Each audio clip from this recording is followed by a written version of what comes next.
புதுக்கோட்டை மாவட்டம் மேல்மங்கலத்தில் டிட்வா புயல் காரணமாக சாலையில் வேரோடு மரம் சாய்ந்து விழுந்ததால் போக்குவரத்து பாதிக்கப்பட்டது. இதனையடுத்து 2 பொக்லைன் இயந்திரங்கள் மூலமாக மரத்தை அப்புறப்படுத்தும் பணியில் தீயணைப்பு மற்றும் வருவாய்த்துறையினர் ஈடுபட்டனர்.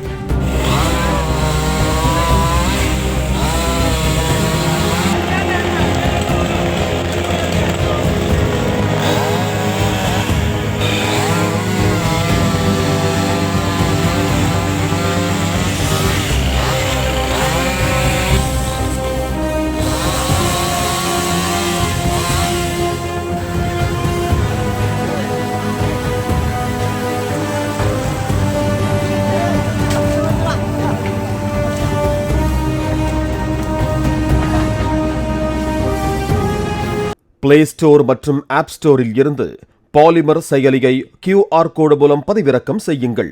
செய்திகளை உடனுக்குடன் பெறுங்கள்.